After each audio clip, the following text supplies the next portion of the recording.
Guardando uns minutinhos.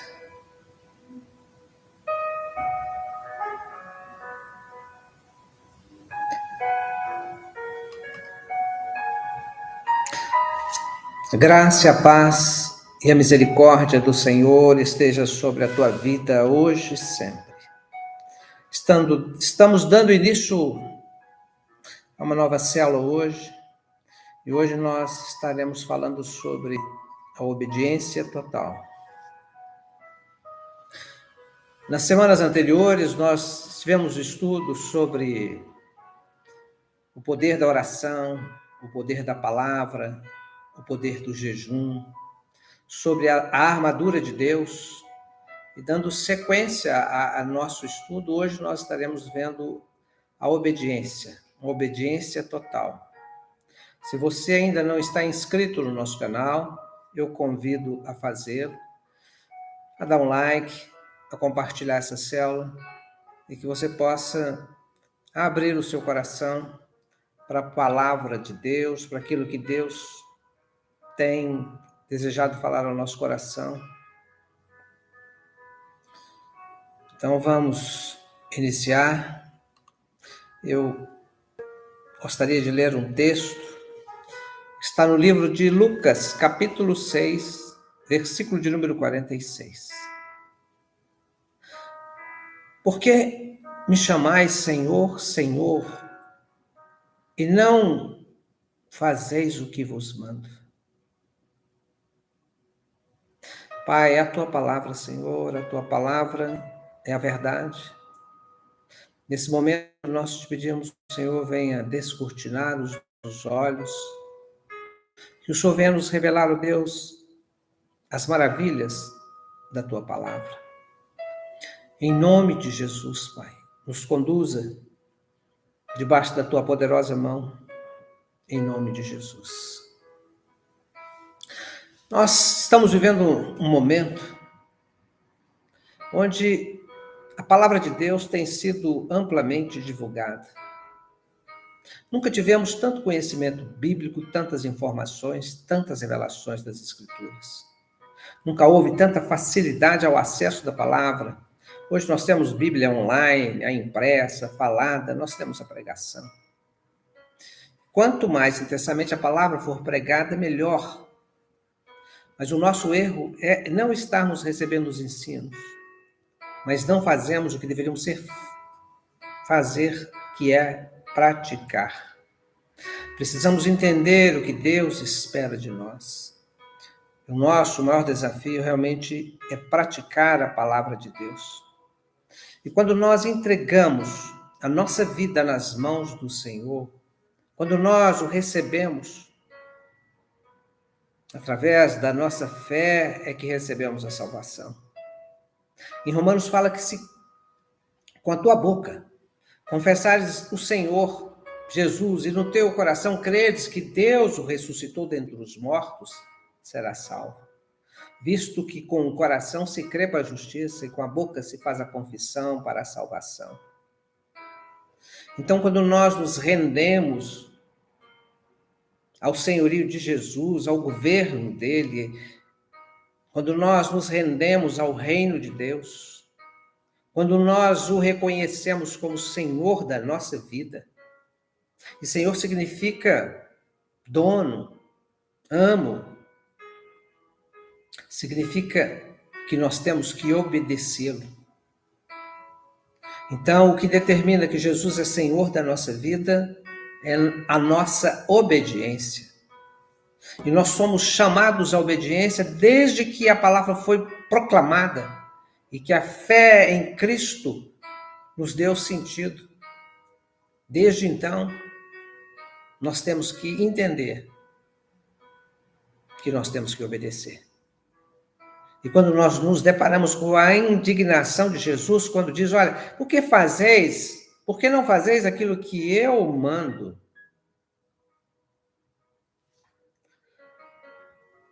Se reconhecemos como Senhor, devemos a obediência a Ele, ponto final. Foi para isso que fomos chamados. E o Senhor nos determinou o ide, diz ide por todo mundo e fazer discípulos de todas as nações, batizando-os em nome do Pai, do Filho, do Espírito Santo, ensinando-os a guardar todas as coisas que vos tenho ordenado. Eis que estou convosco todos os dias até a consumação do século. Então nós temos um chamado de ir, de obedecer. Jesus ordenou à igreja que guardasse os seus ensinos e que reproduzisse essa visão de obediência nas próximas gerações de discípulos. Ele esperava que cada um dos discípulos entendesse a sua responsabilidade, que era guardar, obedecer, praticar a palavra. E o que caracteriza discípulo é a sua obediência ao ensino, ao ministério de ensino, que foi ordenado pelo próprio Jesus. Então, o apóstolo Paulo se refere à fé como um ato de obediência. E ele cita em 2 textos, lá em Romanos, capítulo 1, versículo 5, por intermédio de quem viemos a receber a graça e o apostolado por amor do seu nome, para a obediência por fé entre todos os gentios. E também em Romanos 16, 26, e que agora se tornou manifesto e foi dado a conhecer por meio das escrituras proféticas, segundo o mandamento de Deus eterno, para a obediência por fé entre todas as nações. Então, nós somos chamados à obediência pela fé. E esta deve ser a forma de caminharmos como cristãos. Então, quando Paulo escreve lá aos Efésios sobre a conversão, sobre qual era a nossa condição antes de nos convertermos, ele até usa o termo filhos da desobediência. E lá em Efésios 2, ele cita essa passagem.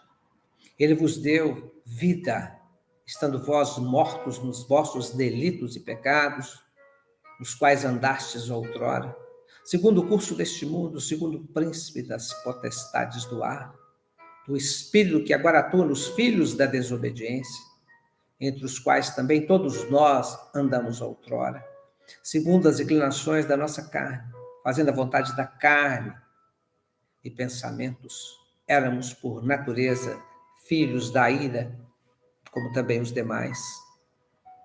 Então, antes de sermos resgatados, nós já éramos denominados filhos da desobediência.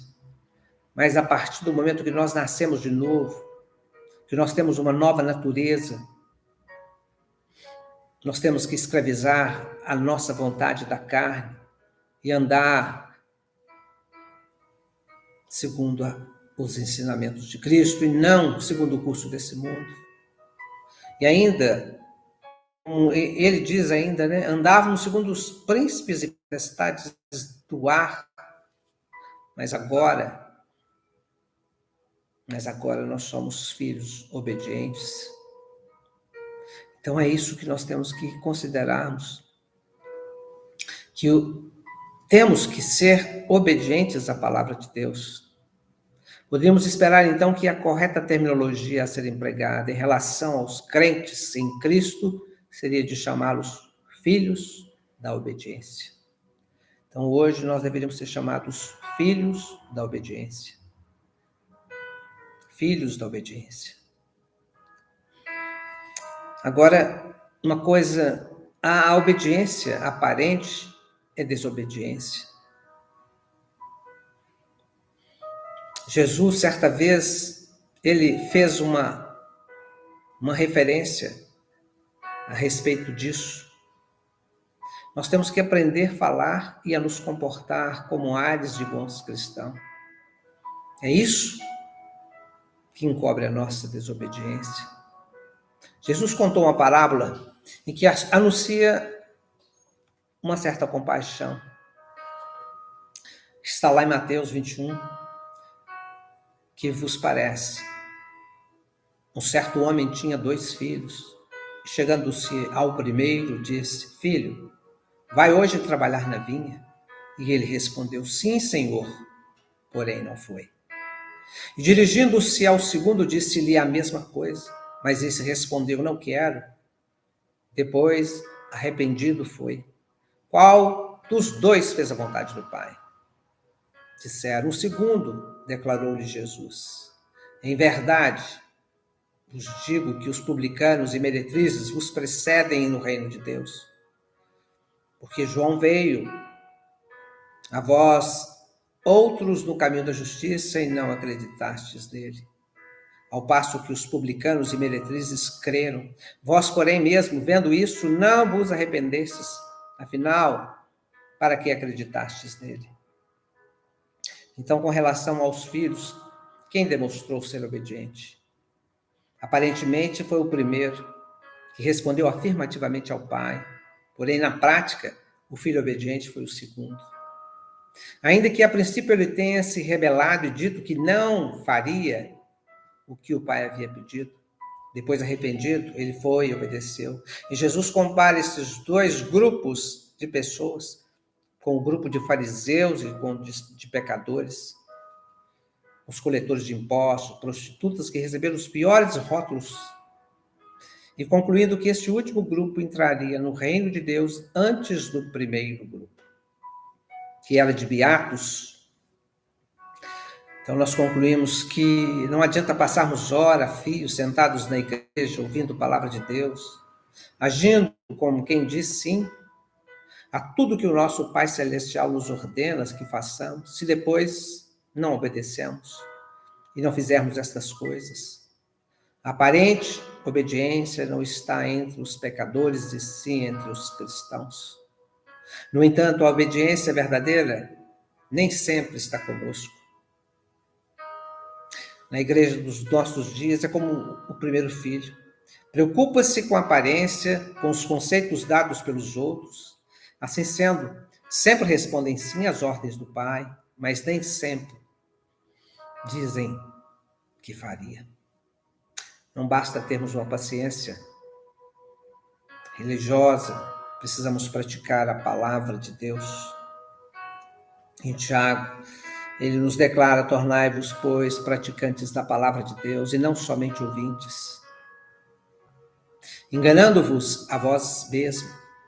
Porque se alguém é ouvinte da palavra e não praticante, assemelha-se ao homem que contempla-se no espelho o seu rosto natural, pois a si mesmo se contempla e se retira, e para logo se esquece de que era a sua aparência. Mas aquele que considera atentamente na lei perfeita, lei da liberdade, nela persevera, não sendo ouvinte negligente, mas operoso praticante, esse será bem-aventurado no que realizar. Note que a pessoa que não pratica a palavra engana-se a si mesma. Ela não está enganando outras pessoas e nem tampouco a Deus. Está enganando a si mesma. E muitos acreditam que pelo fato de crerem na aparência de santidade, de frequentarem cultos, estudarem a Bíblia sozinho, alcançarão um lugar de aprovação em Deus. Mas isto não é verdade. A única coisa que legitima a nossa entrada no reino é o reconhecimento do senhorio de Jesus Cristo. Somente a nossa obediência é a sujeição em Cristo. E o fato de alguém meramente ouvir a palavra de Deus, aparentemente autentica a sua religiosidade, mas o que pratica a palavra autentica a obediência em sua vida. Há um outro aspecto do resultado provado por cada um. Tiago fala de ouvinte negligente e operoso praticante. Mas deixa claro que abençoado na história é o que ouviu, aprendeu, perseverou em obedecer os mandamentos do Senhor. Mas alguns não posicionam para obedecer. Eles chamam que, de fato, usam uma capa de cristianismo. E é suficiente. São os que eu, como já afirmei, praticam a aparência da obediência. Contudo, há outros que vão além da aparência e manifestam uma obediência. E para obedecer em algumas áreas e agir como se estivesse escutando e obedecendo em outras. Assistindo, justificam-se e reativando a obediência. Os fariseus foram acusados por Jesus por comportarem dessa maneira. Então, nós não podemos relativizar essas coisas. Nós não podemos deixar que acharmos que as coisas, que estamos sendo obedientes, mas na verdade não estamos. E Jesus cita um texto interpelando-nos os fariseus, os escribas, porque andavam os teus discípulos em conformidade com a tradição dos anciões, mas comem com as mãos por lavar. E respondeu: bem profetizou Isaías a respeito de vós, hipócritas. Como está escrito: este povo honra-me com os lábios, mas o seu coração está longe de mim. E em vão adoram, ensinando doutrinas que são preceitos de homem, negligenciando o mandamento de Deus. Guardais a tradição dos homens. E disse-lhe ainda: jeitosamente rejeitastes o preceito de Deus para guardastes a vossa própria tradição. Pois Moisés diz: honra teu pai e a tua mãe, e quem maldizer o seu pai ou a sua mãe, seja punido de morte. Vós, porém, dizeis: se um homem disser a seu pai ou a sua mãe, aquilo que pode aproveitar de mim é córbada, isto é oferta para o Senhor, então dispensais de fazer qualquer coisa em favor do seu pai, da sua mãe, invalidando a palavra de Deus pela vossa própria tradição,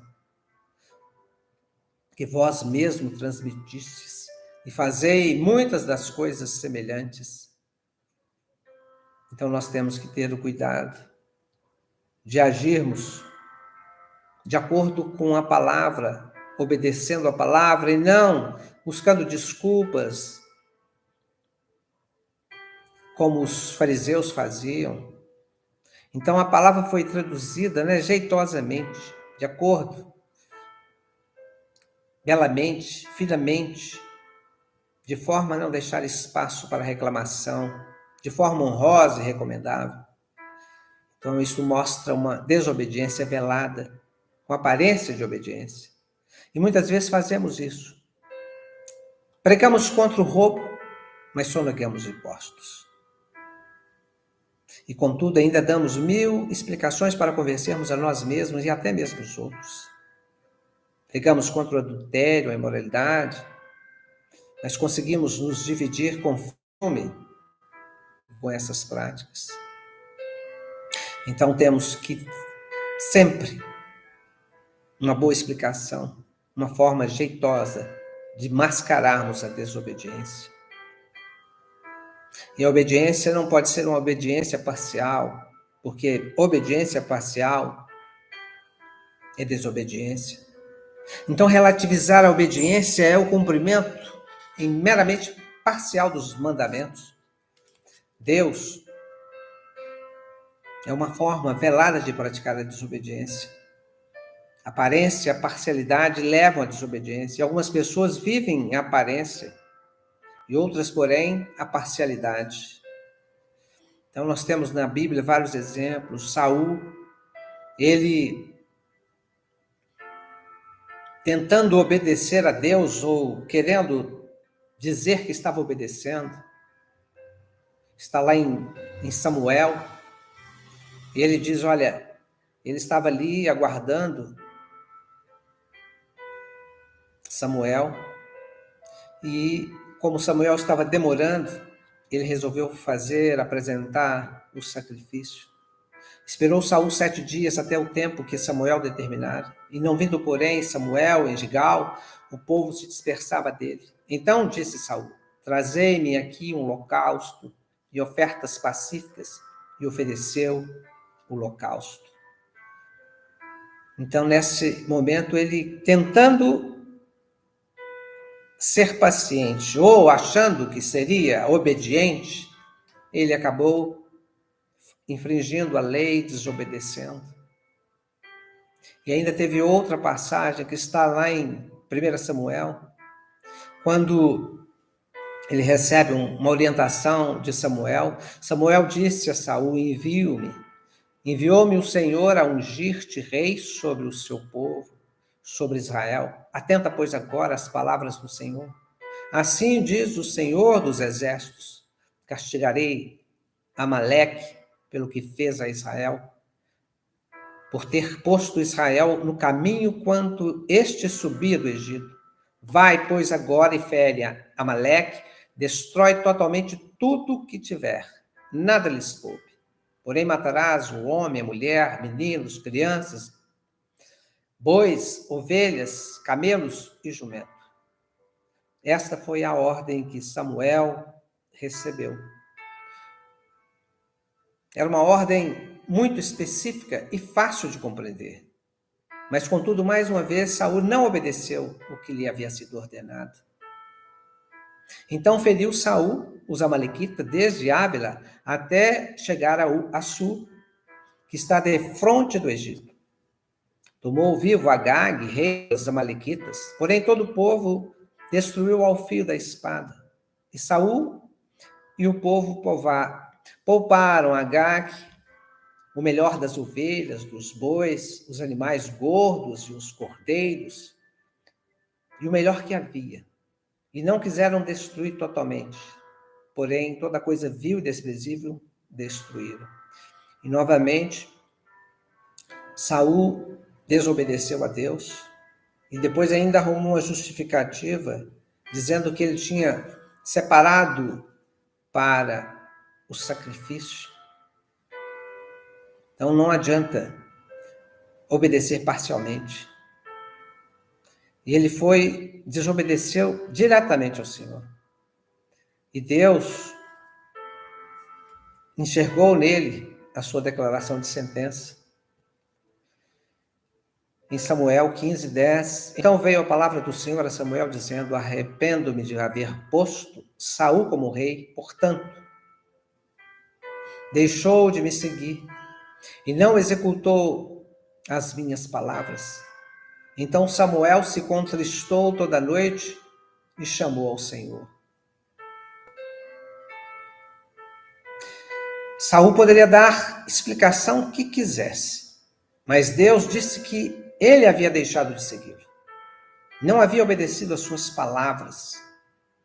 Alguns acham que basta obedecer muitos mandamentos do Senhor para agradá-lo. Mas Deus não espera obediência parcial, e sim uma obediência total. O Senhor espera de nós uma obediência total. Ele espera que sejamos fiéis na maior parte do tempo. Mas Ele espera que sejamos fiéis o tempo inteiro. E muitas vezes, nós agimos de certa forma, achando que estamos compensando. Deduzimos que sermos obedientes em muitas coisas que o Senhor nos pede, então temos o direito de falharmos em alguma das coisas. Entretanto, a desobediência praticada em qualquer área das nossas vidas anula a obediência. O que sustentamos outras, isto mesmo. Ou alguém é totalmente obediente ou é desobediente, pois não há obediência parcial. E Tiago cita lá: pois qualquer que guarda toda a lei, mas tropeça num ponto só, se torna culpado de todos. Porquanto aquele que diz, não adulterarás, também ordenou, não matarás. Ora, não adulterarás, porém, se matar, venha a ser transgressor da lei. Então nós temos que entendermos que nós temos que obedecer completamente ao Senhor. Que nós temos que guardar todos os mandamentos, para não tropeçar em nenhum deles, porque se tropeçarmos, estamos desobedecendo. Nós temos que entender que a obediência do Senhor é fundamental. E nós não temos o direito de escolhermos não perdoar alguém, somente porque obedecemos a maioria dos mandamentos da Bíblia. Não temos o direito de negarmos o perdão a uma única pessoa somente, porque já perdoamos muitas outras pessoas que nos ofenderam ao longo da nossa vida. Muitos tentam devotar a obediência parcial à palavra de Deus. Nós temos o direito, não temos o direito de dizimarmos somente porque já ofertamos. O mesmo Deus que nos ordenou que fizéssemos uma coisa, também nos ordenou que fizéssemos a outra. É hora de considerarmos melhor essas questões e precisamos consertar em nossas vidas. Então, eu queria que você sondasse no seu coração, em oração, medite nesses textos e assuma uma postura de obediência. Porque quando nós andamos em desobediência, ou achamos que estamos em obediência, e nos orgulhamos de, muitas das vezes, acharmos que aparentemente nós temos realizado uma obediência parcial e que não enxergamos o nosso erro. Creio que muitas vezes nós orgulhamos tanto da nossa obediência que até permitimos ficar cegos para as outras questões. Foi o que aconteceu com Pedro. Pedro está lá no livro de Atos. E no dia seguinte, indo ao seu caminho, estando já perto da cidade, subiu Pedro ao terraço para orar, quase a hora sexta. E tendo fome, quis comer. Enquanto lhe preparava, sobreveio um arrebatamento dos sentidos, e viu o céu aberto, que descia um vaso como se fosse um grande lençol, atado pelas 4 pontas, vindo para a terra, no qual havia todos os animais, quadrúpedes, répteis da terra, aves do céu. E lhe foi-lhe dirigida uma voz: levanta-te, Pedro, e mata e come. Mas Pedro disse: de modo nenhum. Senhor, porque nunca comi coisas algumas comuns e imundas? E a segunda voz lhe disse: não faça tu comum. Deus purificou. E aconteceu isso por 3 vezes, e o vaso tornou-se a recolher. Então Deus deu essa visão ao apóstolo para que ele matasse e comesse alguns animais. Pedro reconheceu que o próprio Deus estava falando com ele, mas de modo nenhum. E esta é pela razão de não obedecer à ordem de Deus, para querer obedecer ao mandamento da lei que proibia esse tipo de comida. Então, muitas das vezes, nós nos orgulhamos que estamos sendo obedientes à palavra, mas, na verdade, nós estamos desobedecendo. Então, o orgulho da nossa obediência pode nos levar a agirmos cegamente e tropeçarmos em outros princípios. Então, nós temos que entender que Deus sabe de todas as coisas. Ele sabe tudo o que se passa na nossa vida. E tem uma outra passagem que está no livro de Lucas, que diz também essa parábola: a uns confiam em si mesmos, crendo que eram justos e desprezavam os outros. 2 homens subiram ao templo a orar, um fariseu e outro publicano. O fariseu, estando de pé, orava consigo desta maneira: ó Deus, graças te dou, porque não sou como os demais homens, roubadores, injustos, adúlteros, nem ainda como este publicano. Jejuo 2 vezes por semana, dou o dízimo de tudo quanto possuo. O publicano, porém, estando em pé de longe, nem ainda queria levantar os olhos ao céu, mas batia no peito, dizendo: ó Deus, tem misericórdia de mim, pecador. Digo-vos que desceu justificado para a sua casa, e não aquele por qual de si mesmo se exaltava. Quem se exalta será humilhado, e qualquer que a si mesmo se humilhar será exaltado.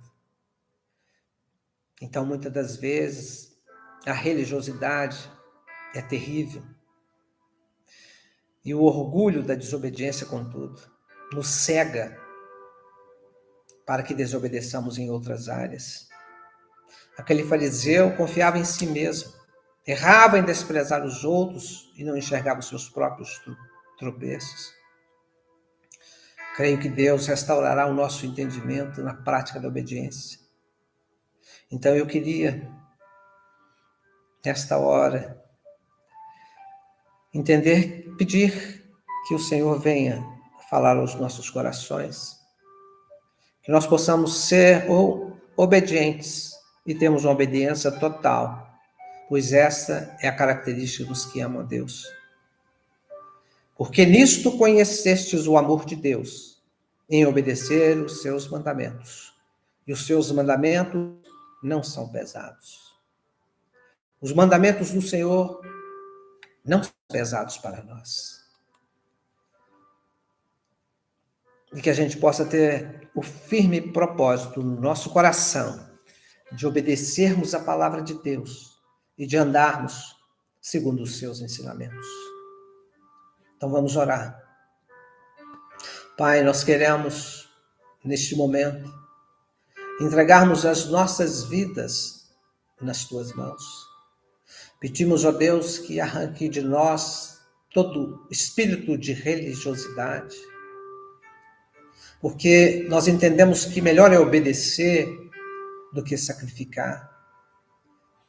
Retira da nossa vida, meu Deus, todo orgulho, toda a nossa prepotência, e nos conceda, Senhor, um coração humilde e generoso. Pai, em nome de Jesus, que nós possamos sermos praticantes operosos da Tua palavra, Pai. Em nome de Jesus, eu lhe peço que o Senhor abençoe. Abençoe, Senhor, esse culto plenitude. Abençoe, Senhor, a vida de cada um dos Teus filhos que tem participado, que tem ouvido a Tua palavra, os que ainda estarão acessando a esta palavra, que o Senhor possa derramar a Tua unção, a Tua graça, que o Senhor possa ir de encontro a Deus a cada necessidade, trazendo cura, Pai, sobre todos aqueles que estão enfermos. Em especial, nós te pedimos pela Dona Lourdes, que o Senhor possa enviar os anjos do Senhor ali naquele leito do hospital, e que possa derramar sobre ela o Teu bálsamo, a Tua cura. Em nome de Jesus, Pai, todos os demais que estão enfermos, que o Senhor possa visitar também, que o Senhor Deus possa ir de encontro a cada necessidade, em nome de Jesus. Agradeço a todos que estão nos assistindo e os que assistirão posteriormente. E lembrando que todas as quinta-feiras, 8 horas, nós estamos com esse propósito de trazermos um estudo, uma palavra para os nossos corações, para o nosso crescimento espiritual. E que você possa ter um resto de semana ricamente abençoado na presença do Senhor. Que Deus os abençoe. Que o Senhor te abençoe e te guarde. Que Ele faça resplandecer o rosto sobre ti. Que Ele tenha misericórdia de ti e te conceda a paz. Fiquem com Deus.